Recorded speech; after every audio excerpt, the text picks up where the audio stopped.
Hi, my name is Andrew Nagal. And I'm Vin Pham. And we're here to give you an update on Team oRyon's day one of Robot in 3 days. So right now it's around 11 down here in Houston, and we're just here to give you a general summary of what we did today. So the first thing we did was read the rule book. And after that, we then charted out what are all the possible ways to score points. And from there, we then made a graph of prioritizing which ones are more important. So over on this board, you can see a little bit of one of the biggest discussions that we had earlier today. So this discussion was basically whether our overall robot design should be short or tall. This discussion was brought on because of the fact that although there is a 3-point difference between scoring in the high goal versus the low goal, the amount of damage it does to our opponent's defense is the same. It only takes 8 balls scored in the low goal or the high goal, it doesn't matter, to completely destroy our opponent's defense.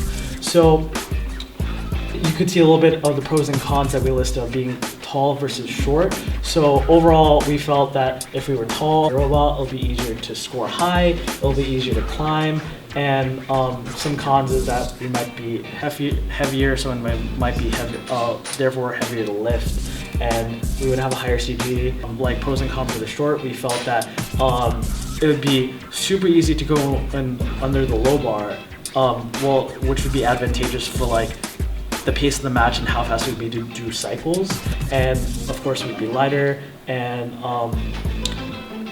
something about this is that our initial design would mainly focus on the low goal, as it's harder. We felt that it was harder to package scoring the high goal, but if we can fit it into our current design, then we still would like to score in the high goal if there's enough time. And scaling, because we're short, it's going to be a huge con for like how difficult it will be to scale. And altogether, if we go with a short design, we feel that we may cut it all together.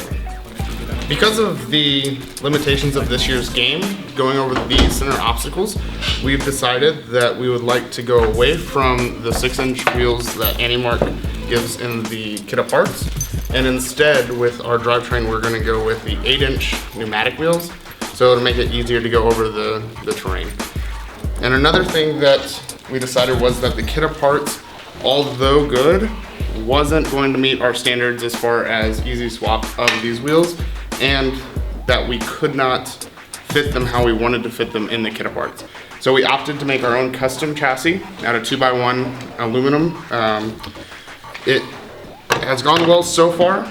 Everything has been pretty simple. We did it on SolidWorks. We went out and did it on the mill, cut out all the pieces, drilled all the holes, and we're about 3/4 of the way through. The next step would be mount this other side, mount the wheels, and then we're electronics and go.